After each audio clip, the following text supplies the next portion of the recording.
Okay, we're back. We're headed to Knoxville in just a moment to say hello to Knoxville sports talk show host Tony Basilio. Later, we'll get into a little more discussion of the breaking news, which is really no big surprise. The Titans have named Tim Kelly as their new offensive coordinator, which I think we thought all along was what was going to happen. Now let's go up to Knoxville. Tony, how are you?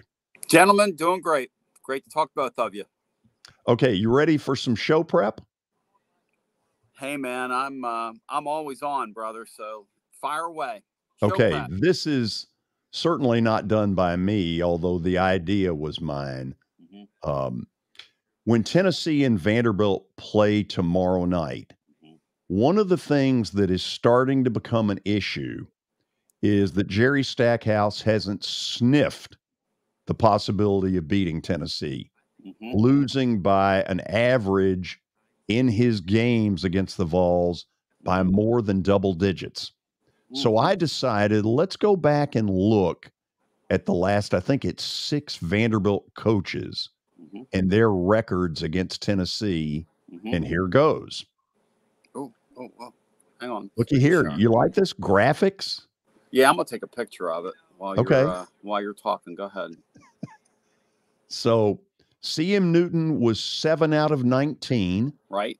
Eddie Fogler, by far the most successful against Wade Houston, 6-3.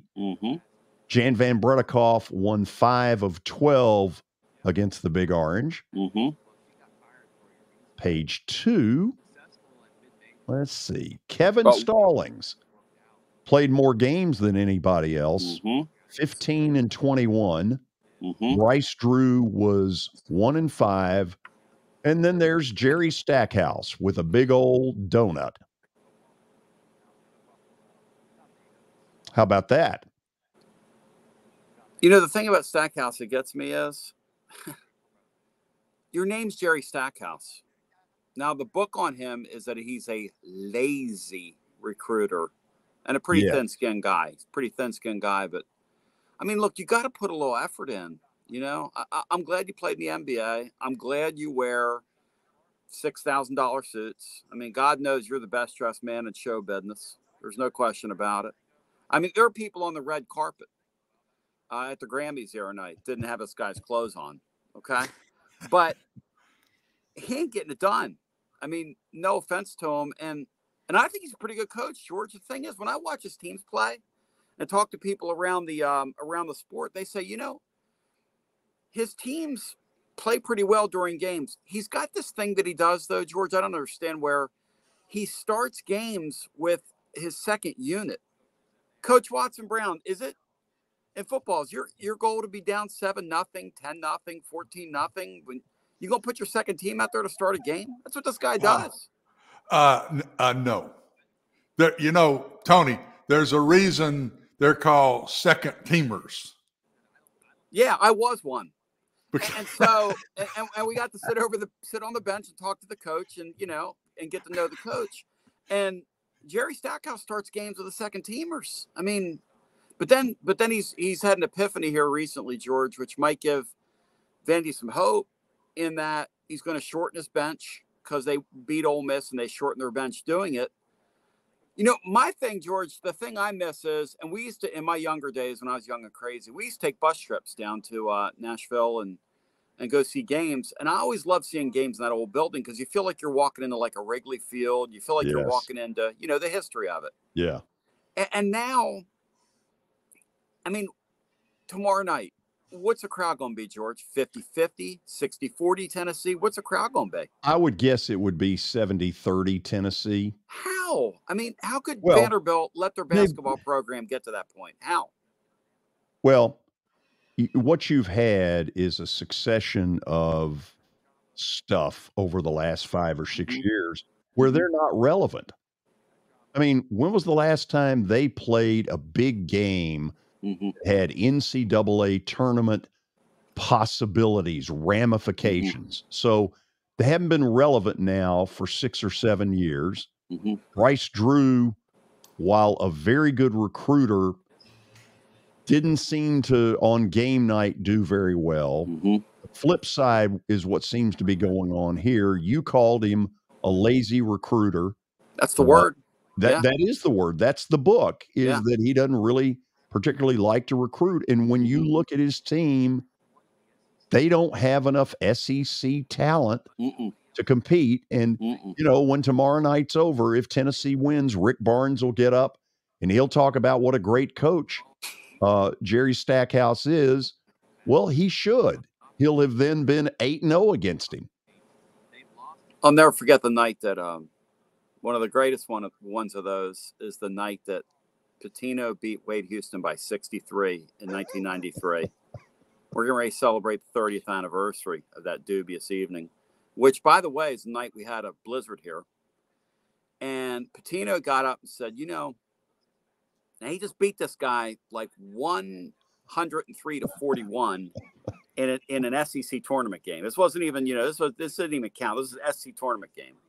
And he says, that is a very, very good basketball coach in that other room. I just want you to know that. Now, he bet tripled his score, but he's a very good coach. George, I love when those coaches stand up there and they know the guy in the other locker room ain't worth a rat's patoot, and they know everybody else knows that. But they stand up there and they go, oh, I love him. He's a great coach. He's a great coach. They did a lifetime contract. That's Rick Barnes. And on the not recruiting thing, I mean, if Nick Saban tried that, how do you think that would work out for him? If any of these coaches were arrogant enough to walk into their sport and go, I just don't need players. Because I watch Stackhouse's team again, and I love college basketball. At least I used to till it became borderline unwatchable night in and night out. But I still watch enough of it to know what I'm talking about. His teams look well coached. Yeah, that's the bad part. Yeah. Is I think he does know how to coach. Yeah. Now, there are two areas where he's been let me say this. He's not been a very good recruiter, and his connection to the fans in this community has been a complete zero. And I blame him for some of Memorial Gym, not all of it, but certainly some of it is on him. And he doesn't seem to give a damn. That's the part that really is mystifying to me, is he doesn't seem concerned with it. Yeah. So the question is, what's he doing there? Like, if I'm not recruiting hard and I don't give a damn, what are we doing? I don't know. You tell me. Are we just playing dress up? Because, he plays a lot of golf, Tony. Tennessee team. Well, they're going to play a Tennessee team tomorrow night that's having all kinds of trouble finding itself. That I don't want to say the Vols are there for the taking, but Tennessee is certainly in an offensive funk of epic proportions. Santiago Vescovi re-aggravated his shoulder in the Texas game, and he was extremely average the last 2 times out.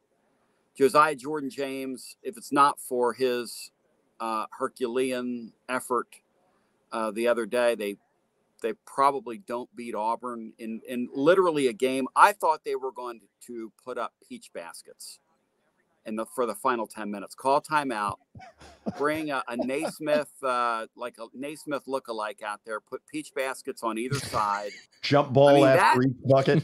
Guys, thank God neither one of those two teams was shooting at that Chinese weather balloon, because that thing would circle the earth 4 times.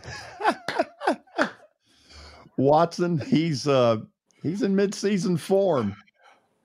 Tony, did you ever think you'd see the day? And George is a little younger than me and went through this same thing when he was a student there.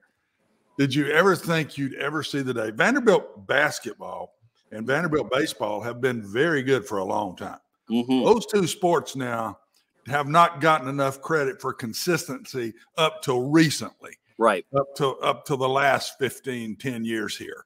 And baseball's even been good through that. Did you ever think you'd see the day that it'd be 70-30 in Memorial Gym, Big Orange? I mean, I was sitting there as a student and I didn't see 10 orange shirts in the whole Memorial Gym. And I mean, they'd come out and Coach Mears would walk out in his orange jacket and and Coach Aberdeen right beside him. Yep. And oranges would come flying from everywhere. I mean, there would be 1,000 oranges on the Memorial Gym floor in warm-ups. And it's just to think about those days and how much it meant to Vanderbilt and to Nashville when Tennessee came to town, and to think where it is now. It's unbelievable that a program can go that far down. I mean, it really is unbelievable. Now, I watched Alabama do that when I was at UAB, how far it fell. Boom, it came back finally. Tennessee, how far football had fallen there. But to me, I would have never thought there'd be a day I'd see Memorial Gym 70% orange in that gym. Never thought I'd see it. Let me give you guys something to think about, because you guys are there, I'm not. And certainly, I try to keep my eyes on these things. It seems to me the Nashville and this is another thing that doesn't make any sense to me, but you would think Nashville becoming a world-class sports city would help Vanderbilt athletics, but it doesn't seem like it has. Pro teams hurt, Tony. Pro teams hurt. And you know what?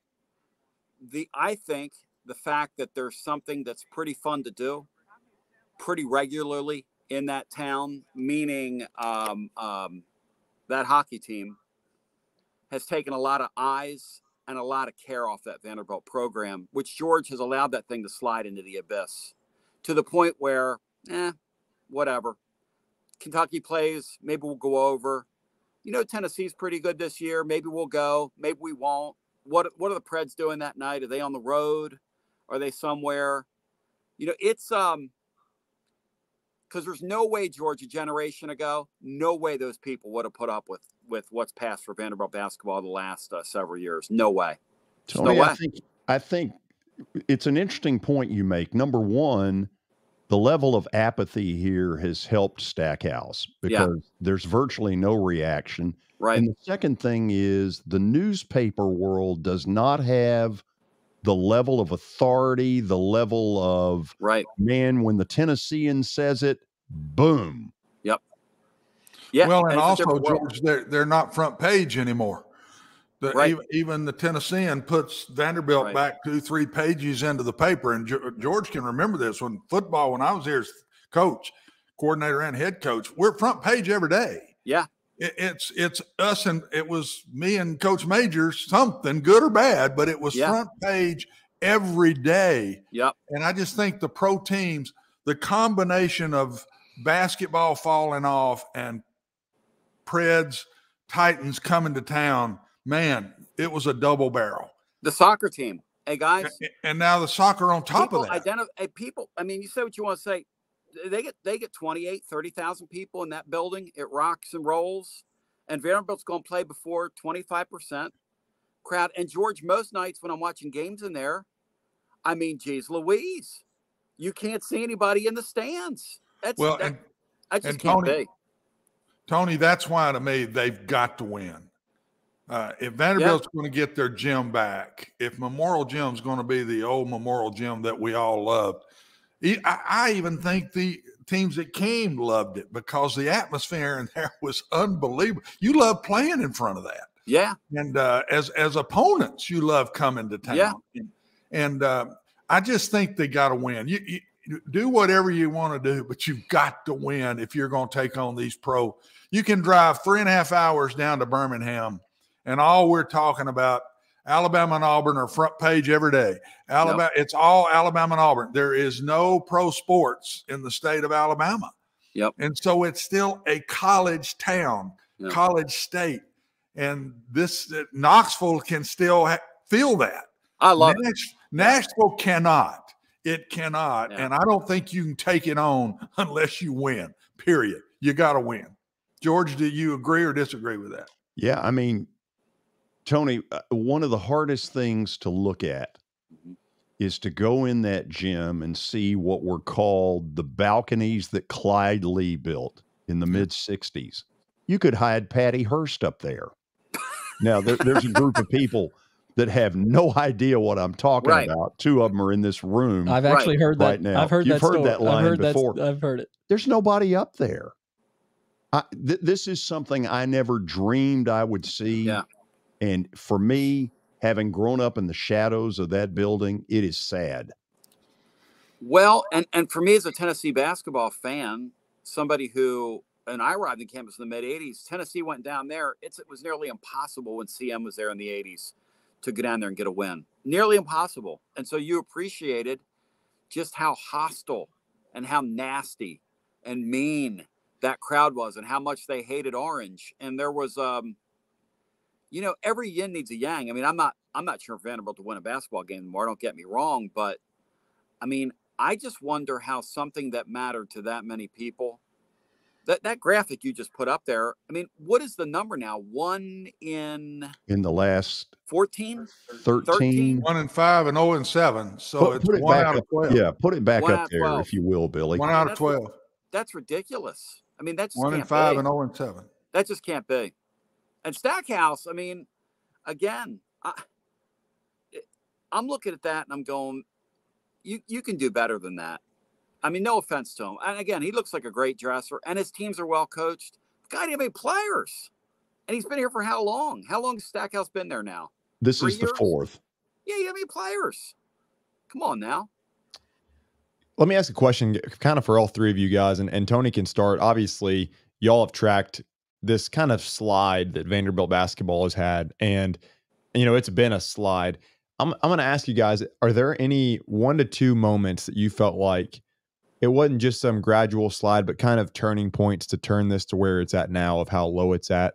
Are there any moments that you can think of just in the last couple of years that you felt like those were the signs of, oh crap, this is about to get really ugly? Watson, I'll start it. When Darius Garland, signed there, and we now know how great that kid is. Yeah. He basically got to play 5 games at Vandy. So in fairness, they were not very lucky. And the second thing is this slide started with Bryce Drew, and it desperately needs, I'm not saying you got to go Bruce Pearl, carnival, but you've got to have a guy that gets out in this community who pumps the tires of this program. And there's none of that. There's absolutely none of it. Y'all. My favorite is the head coach that's there now, leads the SEC in blocks, and he didn't even play. The guy sits around and blocks people on Twitter all day. Yeah. I mean, that just can't be.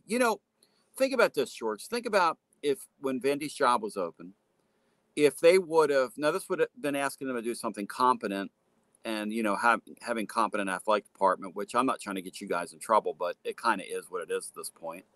But say they would have gone and found this guy that's in Missouri now, run and gun style.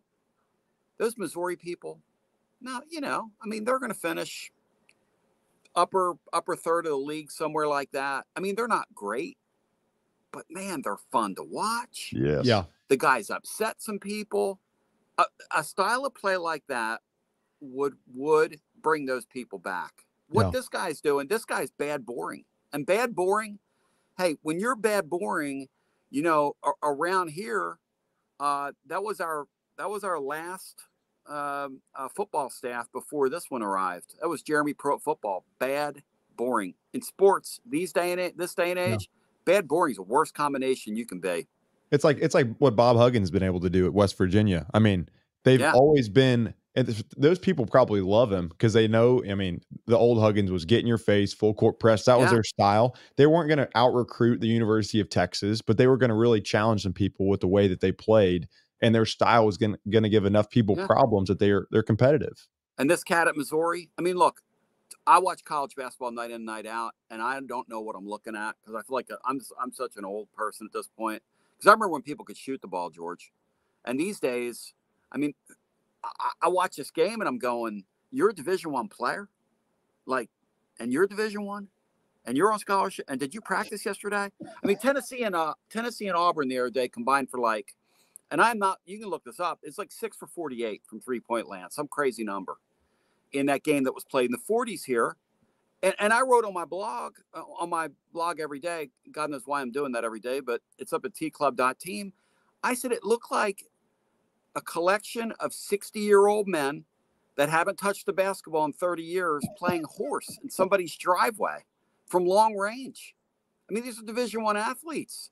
So if I'm anybody these days, I go try and find coaches that want to run and gun and get up and down the field, down the court. And I know people, well, the stats geeks are going to say, well, you know, that doesn't win and that's not what wins. And to some extent, that's probably true. But I think Vandy needs to sell some tickets too at this point. Yeah. Watson, anything you want to close this with? Well, I just think, guys, it's been a tsunami. Basketball goes down.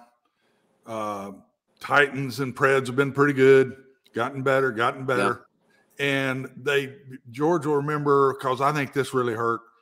They changed ticket prices back a few years back, George, if you remember when they did that.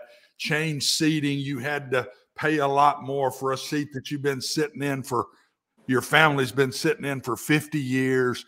I mean, and that was so negative. And then about that time started losing. To me, we lost you. Oh, that's bad. He was getting ready. Somebody was getting ready to get ripped. I wonder if somebody within the apparatus of that athletic department pulled the plug on him. What do you think, George? Watson was getting ready to step in it. Hold on, say that again. Within the apparatus. Yes, of their athletic. Okay. He was getting ready to step in it and do irreparable harm. So, Watson, I've never been more glad to see you muted, my friend. Okay. Tony, I want to teach you something here. Yes. Okay. Over the years, when a team in particular in football didn't have a good offense, I've sort of called it Cro-Magnon. Mm-hmm. So Michael over here before the show today says, you don't even know what it means. Mm-hmm. So I want to go to the dictionary definition of Cro-Magnon. Mm-hmm. It's pretty impressive that you pull this out of your derriere. Cro-Magnons were the first humans, and it says genus Homo, to have a prominent chin. This was back in the day. Boom. Just remember that. Back when I was in high school, probably, or maybe a little before that. So Watson's back, I think. Watson, and he was about to get on a roll. You were getting ready to say something, Watson. You did not. I was getting ready to say to me, if I'm Vanderbilt basketball, I get me an exciting guy in here that can turn the city on, that can win. But I go get me shooters. That gym was built around shooters. There's always been great shooting. It's always been said, people come in here, it's a different look. It's hard to shoot in that gym when you're not used to it. And Vanderbilt would shoot people out of there. I mean, just light it up from everywhere. And now I just don't see that anymore. Go back and get me a bunch of shooters and put them out there and let's just throw it up there. Yeah. And I'll tell you what, guys, hey, this Rick Barnes basketball, you know what they do? It is like playing 93 Alabama. I mean, they defend you, and they do not quit defending you. And they'll get up to 30 points on you, and they're defending you. And it doesn't matter whether they're winning by 10, down by 10. You can't tell by the way they're playing defense. It doesn't matter whether the shots are going in, whether they aren't. And, the officials in Division I basketball don't call the physical stuff. So these coaches have figured it out. I'm going to put two hands on you. I'm going to grab you all over the floor. I'm going to clutch. I'm going to impede your progress. You can't call a foul all the time. And Barnes and those guys, I mean, you watch it tomorrow night. Those guys are so physical the way they defend people. And they play so hard. Tennessee plays so hard. It's unreal. Just on offense, they are they're hard to watch, guys. Hard to watch. 6:00 Central tomorrow night. Yep. Tony, tell people where they can hear you, all that kind of stuff, and then we'll call it a day. So as soon as tomorrow night's game ends, we'll be on over at tclub.team or wherever you can find me on in the Twitter sphere when I get out among the Twidiots every once in a while. But we do it after each and every Tennessee basketball game. And after that game that was played in the 40s the other day, I was wondering why. Like at one point during my post-game, George, the other night, I said, if I was not being paid to do this, I would have turned the game off. It was way too nice outside for a midwinter game. And I asked my audience, I said, I'm looking at several thousand people are in here. I said, what's your excuse? I have one. I'm making a living. I'm putting my kids through college here. What is your excuse? Hey, if it gets boring tomorrow night, call me. I'll be there. Oh, you and Mark Griffin. Absolutely.